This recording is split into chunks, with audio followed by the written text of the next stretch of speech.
Boa noite a todos.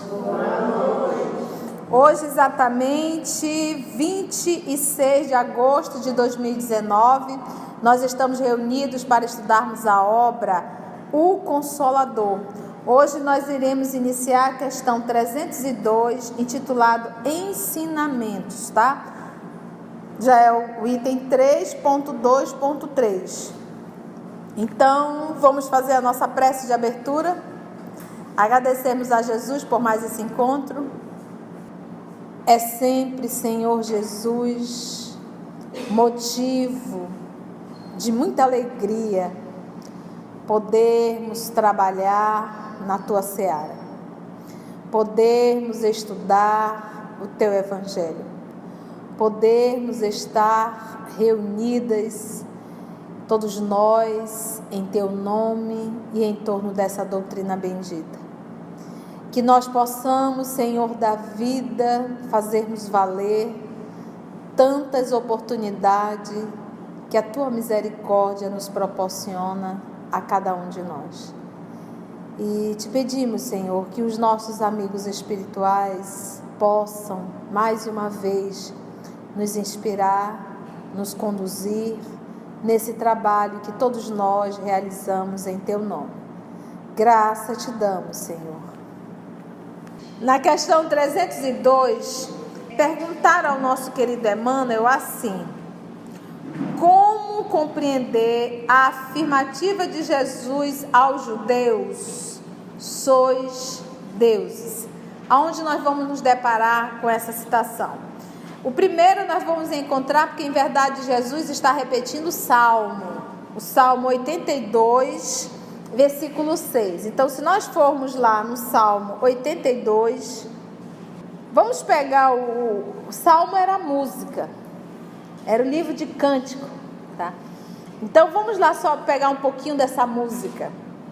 Deus está na Assembleia Divina, julga no meio dos deuses.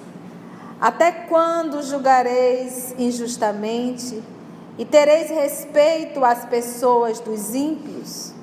Fazeis justiça ao pobre e ao órfão, procedei retamente com o aflito e o desamparado. Livrai o pobre e o necessitado, livrai-os das mãos dos ímpios. Eles nada sabem nem entendem, andam vagueando às escuras, abalam-se todos os fundamentos da terra. Eu disse: vós sois deuses e filhos do Altíssimo, todos vós. Então, aqui é uma citação, nós vamos pegar essa citação no Salmo 82, vós sois deuses. E a pergunta do nosso irmão é: como compreender a afirmativa de Jesus? E aí nós vamos ver essa afirmativa em João, capítulo 10, versículo 34 a 35. Vamos lá em João. Eu estou com a tradução de João Ferreira de Almeida. João, capítulo 10, versículo 34 a 35. Responderam-lhe os judeus. Eu vou começar no 33. Não é por nenhuma obra boa que vamos apedrejar-te, mas por blasfêmia. Porque nesse momento, era aquele momento que ele estava. Vou voltar um pouquinho para a gente entender, né? As minhas ovelhas ouvem a minha voz. Eu vou voltar para o versículo 27. E eu as conheço e elas me seguem.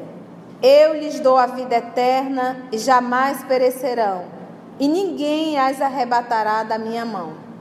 Meu Pai, que mas deu, né, que me deu as ovelhas, é maior do que todos, e ninguém pode arrebatá-las da mão de meu Pai.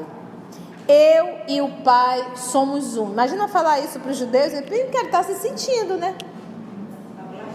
Está blasfemando. Então, eu e o Pai somos um. E lembra que ninguém pronunciava o nome de Deus. Os deuses dos judeus é um nome que não se pronuncia, porque Deus não é um nome. Então não se sabe.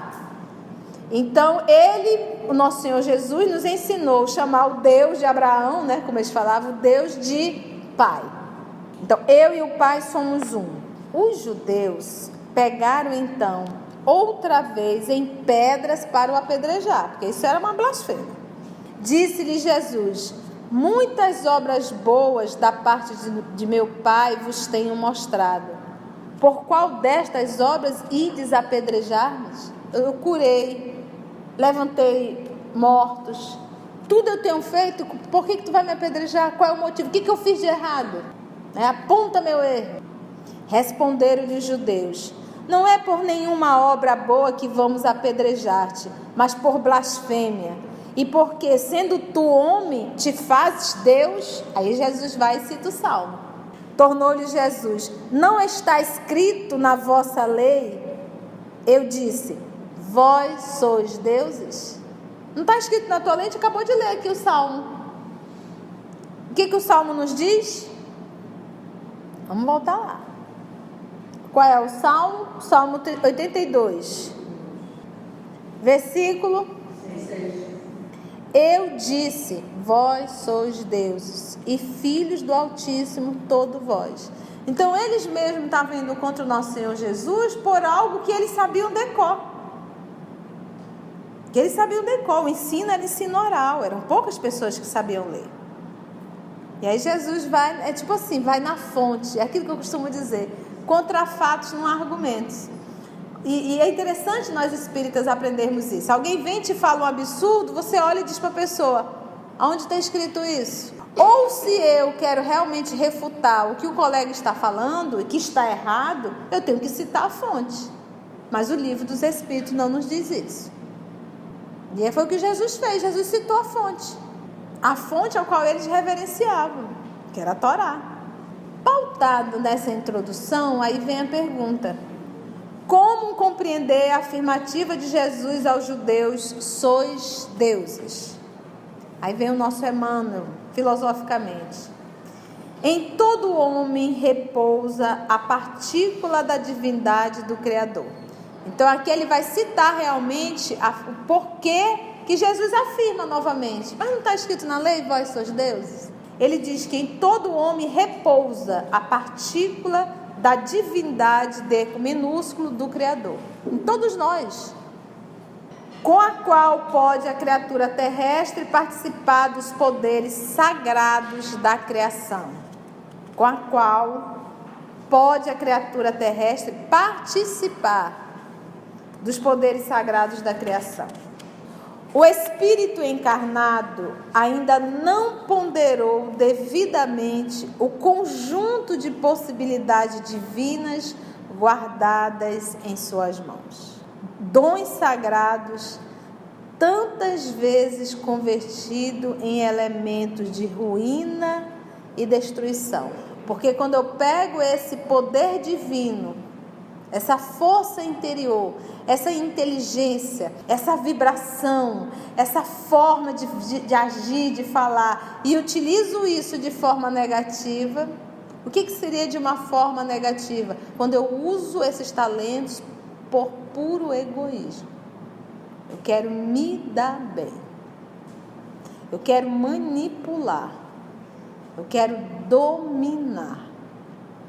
Dons sagrados, tantas vezes convertidos em elementos de ruína e destruição.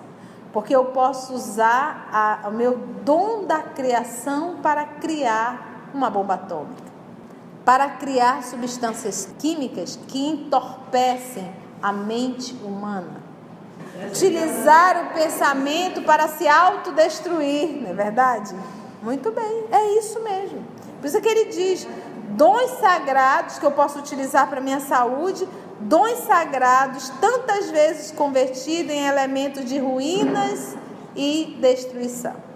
Entretanto, os poucos que sabem crescer na sua divindade, quando eles dizem poucos, é porque é o quê? Os poucos que sabem crescer na sua divindade, pela exemplificação e pelo ensinamento. Então ele podia colocar pelo ensinamento, pela exemplificação, não, pela exemplificação, como disse assim, o principal, o mais importante é o exemplo. O ensino está em segundo plano.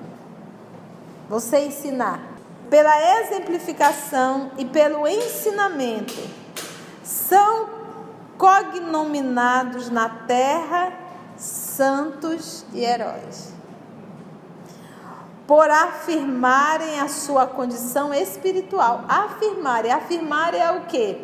Eu estou encarnado, mas eu afirmo, através dos meus exemplos, das minhas atitudes, que eu sou um espírito, não uma personalidade. Reafirmarem, né? Como ele coloca aqui, por afirmarem a sua condição espiritual. Eu estou no corpo, mas eu não sou um corpo. O que é isso? Eu não nasci para viver uma vida no horizontal. Consegue sublimar a tal ponto que não dá mais valor às coisas no horizontal. Isso não faz diferença nenhuma. Tantas vezes convertido em elementos de ruína e destruição. Entretanto, os poucos que sabem crescer na sua divindade, pela exemplificação e pelo ensinamento, são cognominados na terra os nomes qual? Santos e heróis, por afirmarem a sua condição espiritual, sendo justo que todas as criaturas procurem alcançar esses valores. Todas as criaturas humanas, desenvolvendo para o bem e para a luz a sua natureza divina. Meus irmãos, fazendo uma autoavaliação, como está a nossa conduta diária, né? Tenho mudado, me tornado um humano melhor para com os meus, principalmente os meus que estão dentro de casa. Por que a gente diz principalmente? Porque normalmente é dentro de casa que eu sou mais eu. Eu sou mais eu, assim, que eu normalmente dentro de casa a gente não põe máscaras, né? Então, se a gente consegue ser caridoso dentro de casa, eu acho que já realmente nós estamos trabalhando na essência, né? A gente tem que fazer essa autoavaliação sempre, né? Porque são tantas informações, né? Vamos em Marcos, capítulo 3, e vamos ao versículo 28 e 30. Será a nossa próxima pergunta. Os amigos perguntaram a Emmanuel assim, 303 do livro Consolador: qual o sentido do ensinamento evangélico? Abre aspas. Todos os pecados ser-vos-ão perdoados, menos os que cometerdes contra o Espírito Santo. Então, todos os pecados ser-vos-ão perdoados, menos os que cometerdes contra o Espírito Santo. O Espírito Santo, no Antigo Testamento, segundo lá as orientações do nosso irmão a Deus, é referência a Deus. Então, vamos ver aqui, essa citação também está anotada em Marcos, capítulo 3, versículo 28 e 30. Ele diz assim, olha, Marcos anotou assim: em verdade vos digo, todos os pecados serão perdoados aos filhos dos homens, bem como todas as blasfêmias que proferirem. Mas aquele que blasfemar contra o Espírito Santo nunca mais terá perdão, mas será réu de pecado eterno. Então vamos ver, a pergunta em torno dessa anotação de Marcos é assim, ó. Qual o sentido do ensinamento evangélico? Todos os pecados ser-vos-ão perdoados, menos o que cometerdes contra o Espírito Santo. Então, qual é o sentido desse ensinamento evangélico? Vamos bem devagar, ponto a ponto, tá bom? A aquisição do conhecimento espiritual, com a perfeita noção de nossos deveres, olha lá, o poder de síntese realmente de Emmanuel é algo impressionante. O conhecimento espiritual, essa aquisição, com a perfeita noção de nossos deveres, né? Eu aprendo e eu vivo, eu devo. Desperta em nosso íntimo a centelha do Espírito, aí ele colocou com E maiúsculo, divino com D minúsculo. Desperta em nosso íntimo a centelha do Espírito divino. Aí ainda há pouco aqui ele falou que quem era essa centelha? Ele disse, em todo homem repousa a partícula da divindade do Criador. Então ele coloca aqui esse espírito divino, que eu posso dizer que é o quê? A centelha do Criador em mim. Então, a aquisição do conhecimento espiritual, que é o que estamos tentando fazer, estamos buscando, com a perfeita noção de nossos deveres, eu devo viver isso, desperta em nosso íntimo algo que está adormecido, que o que é? A centelha do Espírito Divino, do Deus em mim. Porque realmente, gente, nós temos uma vida muito mais próxima dos animais do que da espiritualidade. Entendeu? A nossa vida, o nosso cotidiano está bem próximo dos animais.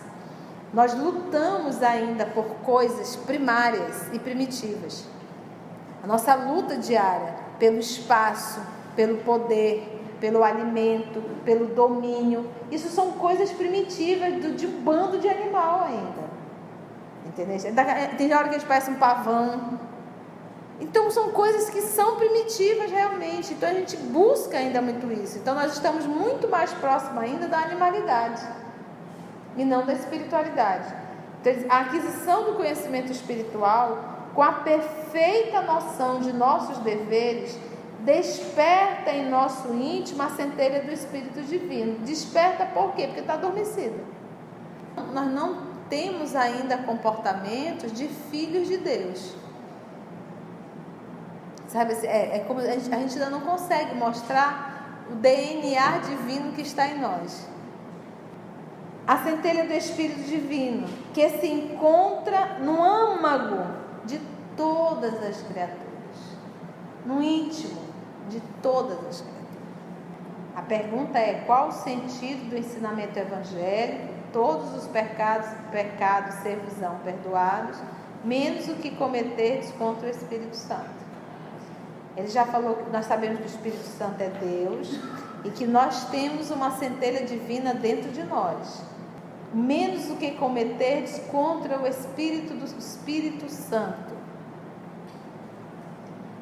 Nesse instante, descerra-se a nossa visão profunda, o santuário da luz de Deus dentro de nós mesmos. O Espírito Santo é Deus, a centelha divina está dentro de nós, ou seja, o Espírito Santo está dentro de nós. E aí volta lá para a pergunta: todos os pecados ser-vos-ão perdoados, menos o que cometerdes contra a centelha divina que está no teu íntimo. Porque se tem algo que não nos perdoa, é a consciência. Olha só, aí ele vem, olha, no segundo, nesse instante, descerra-se a nossa visão profunda, o santuário da luz de Deus. O santuário da luz de Deus está onde? Dentro de nós mesmos. Que nós já estudamos isso no livro Pensamento e Vida, quando ele fala que o santuário de Deus está onde? O templo de Deus está onde? E que nós temos que respeitá-lo. Esse altar divino, esse santuário de Deus. E quando nós vamos estudando, a gente vai percebendo que nós, de uma forma complexa, mas nós vamos entender que o nosso corpo também é um universo. E temos aqui bilhões de princípios espirituais também estagiando nesse corpo, não sou só eu. Todos os micro-organismos, todas as células, bactérias, vírus, átomos, do átomo ao arcanjo. E eu, Deus desse corpo. E o santuário do Espírito Santo, Deus está em mim. Então, quando eu peco contra esse Espírito Santo, contra essa centelha divina que está em mim, menos o que cometerdes contra o Espírito Santo. Esse não tem como perdoar. Vai sofrer as consequências. Aqui é mundo íntimo. Os males íntimos que nós vamos fazendo. E esses males é aquilo, tudo que eu vá e venha contra os meus princípios, ou contra a lei que está gravada em mim mesmo, contra essa centelha divina que dorme em mim. Olha, eu vou repetir. Nesse instante, descerra-se a nossa visão profunda, o santuário da luz de Deus dentro de nós mesmos, consolidando e orientando as nossas mais legítimas noções de responsabilidade na vida. Quem é isso, senão a lei de Deus que está gravada na consciência do homem? Dentro de nós mesmos, consolidando e orientando as nossas mais legítimas noções de responsabilidade da vida. Então, volta lá. Todos os pecados ser-vos-ão perdoados. Tudo que tu fizeres ao outro, mas menos o que cometerdes contra o Espírito Santo, que está dentro de ti mesmo. Enquanto o homem se desvia ou fraqueja, distante dessa iluminação, seu erro justifica-se de alguma sorte pela ignorância ou pela cegueira. Eu não sabia. Todavia, a falta cometida com a plena consciência do dever, depois da bênção do conhecimento interior, olha aí, novamente, íntimo, eu já sabia. Por isso é que o nosso Senhor diz aos doutores da lei, era preferível que você não soubesse. Era preferível que fosse cego. Olha lá. Todavia, a falta cometida com a plena consciência do dever, depois da bênção do conhecimento interior, guardada no coração e no raciocínio, essa significa abre aspas, pecado contra o Espírito Santo.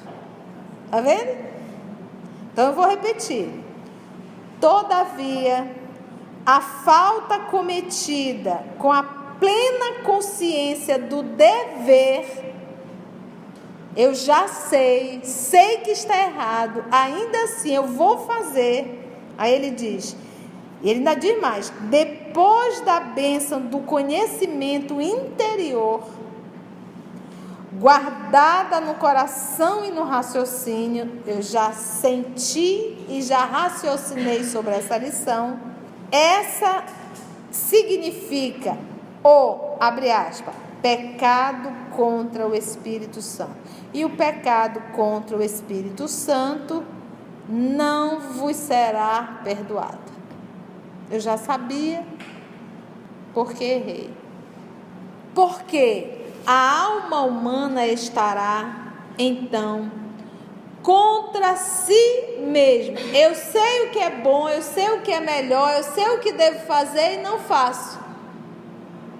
Contra si mesma, porque eu mesmo estou contra a minha própria evolução, repudiando as suas divinas possibilidades, repudiando. É lógico, portanto, que esses erros são os mais graves da vida, ou seja, quando eu conheço e não pratico, porque consistem no desprezo dos homens pela expressão de Deus que habita em cada um de nós. Ficou claro quando ele diz, todos os pecados ser-vos-ão perdoados, menos os que cometerdes contra o Espírito Santo. Aonde está esse Espírito Santo? A centelha divina que habita em mim. Então, esse em mim ele já despertou. Ele já tem informações, ele já sabe. Caso venha a renegar o que sabe, menos o que cometerdes contra o Espírito Santo. Então vamos para Mateus, capítulo 10, versículo 34. Vamos voltar um pouquinho, que é tão gostoso essa apresentação aqui. Posso, gente? Vamos pegar o versículo 1 de Mateus 10, versículo 1. E chamando assim os seus 12 discípulos, deu-lhes autoridade sobre os espíritos imundos, para expulsarem e para curarem toda sorte de doenças e enfermidades. Ora, os nomes dos 12 apóstolos são estes. Primeiro, Simão, chamado Pedro, Cefas, né? Pedro. E André, seu irmão. Então, André, irmão de Pedro. Tiago, filho de Zebedeu, e João, seu irmão. Felipe e Bartolomeu, Tomé e Mateus, Mateus, o publicano, né? Que aí não aparece o nome Levi, né? Mas a gente sabe que Levi é o publicano. Tiago, o filho de Alfeu, que era irmão de Mateus, e Tadeu, que é Judas Tadeu. Esses 3 aqui, essa sequência, são irmãos. A gente vai se deparar lá na obra Boa Nova. Tem Simão, o cananeu, e Judas Iscariotes, aquele que o traiu. A estes 12 enviou Jesus e ordenou-lhes, dizendo: não ireis aos gentios, nem entrareis em cidade de samaritanos, mas ide diante as ovelhas perdidas da casa de Israel. E indo pregai dizendo: é chegado o reino dos céus, curai os enfermos, ressuscitai os mortos, limpai os leprosos, expulsai os demônios, de graça recebeste, de graça dai.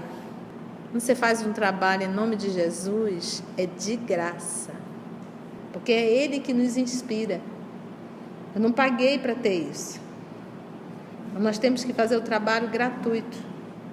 De graça recebeste, de graça dai. Não vos provereis de ouro, nem de prata, nem de cobre em vossos cintos. Servidor de Jesus não vai ser milionário não, vai ralar o tempo todo. Não dá para servir a 2 senhores. Nem de alforje para o caminho, nem de 2 túnicas, nem de alparcas, nem de bordão, porque digno é o trabalhador do seu alimento. Nada de excesso. Em qualquer cidade ou aldeia em que entrardes, procurai saber quem nela é digno, e hospedai-vos aí até que vos retirei. Que era um costume da época. E ao entrardes na casa, saudai-a. Se a casa for digna, desça sobre ela a vossa paz. Mas se não for digna, torne para vós a vossa paz, né? Você oferece, se o outro não aceitar, fique você na paz. E se ninguém vos receber, nem ouvir as vossas palavras, saindo daquela casa ou daquela cidade, sacudi o pó dos vossos pés, deixa para lá. Em verdade vos digo que no dia do juízo haverá menos rigor para a terra de Sodoma e Gomorra do que para aquela cidade. Eis que vos envio como ovelhas ao meio de lobos. Portanto, sede prudentes como as serpentes e simples como as pombas. Eu adoro isso. A gente não pode ser leso. Acautelai-vos dos homens, porque eles vos entregarão aos sinédrios e vos açoitarão nas suas sinagogas. E por minha causa serei levados à presença dos governadores e dos reis, para lhes servir de testemunho, a eles e aos gentios.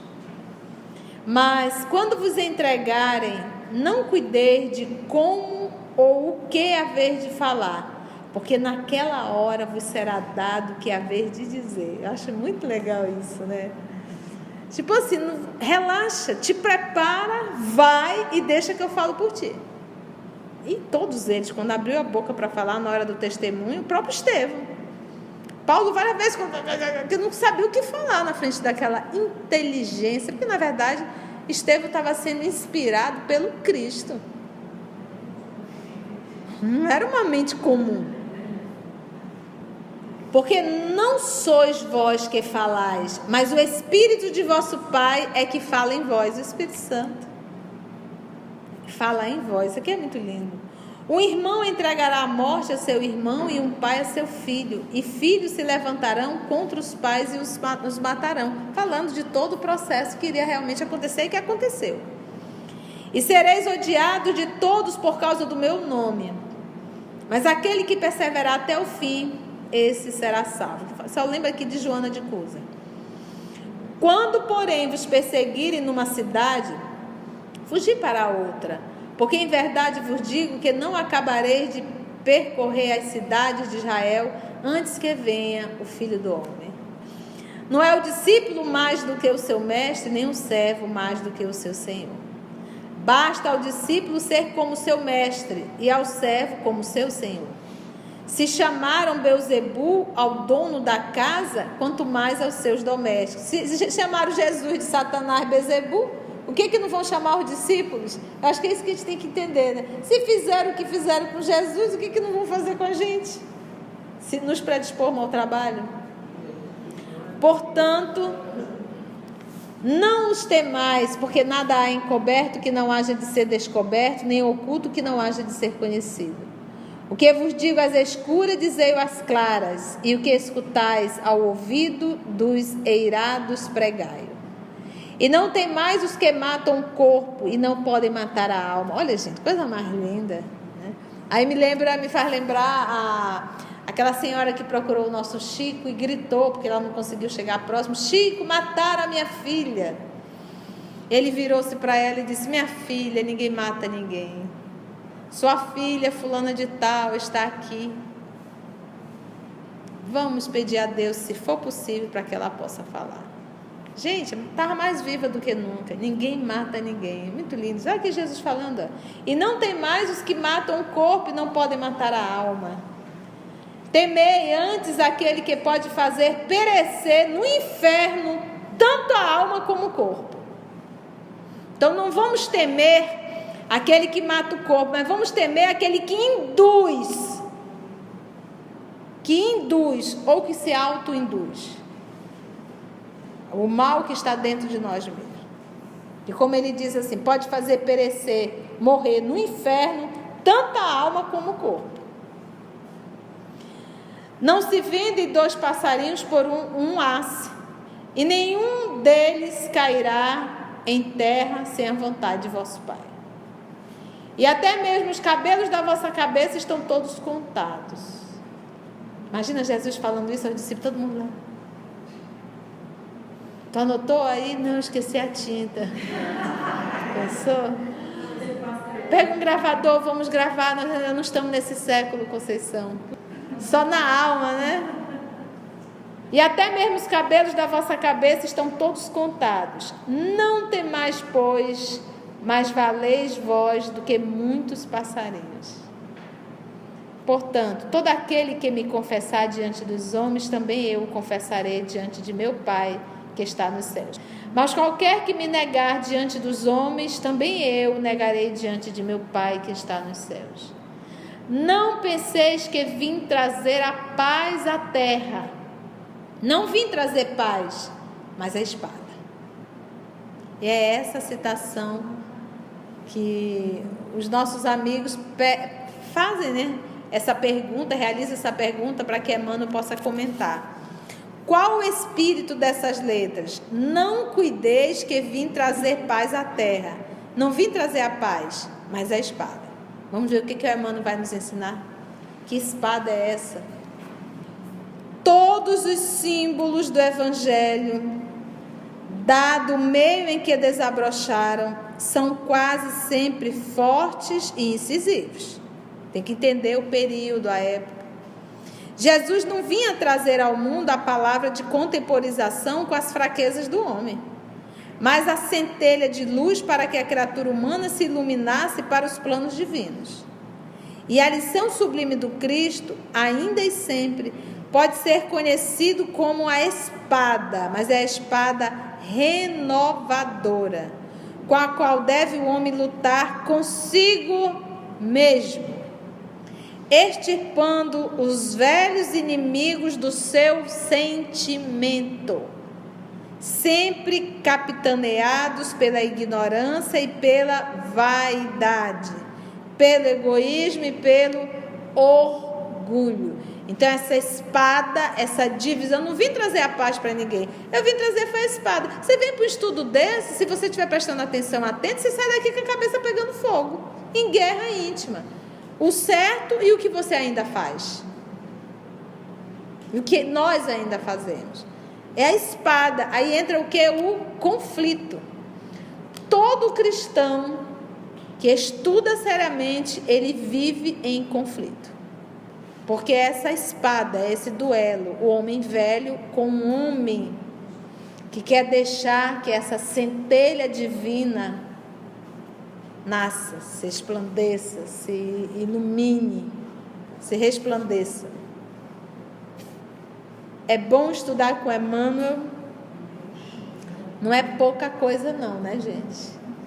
Então agradecemos ao nosso Senhor Jesus e até o nosso próximo encontro.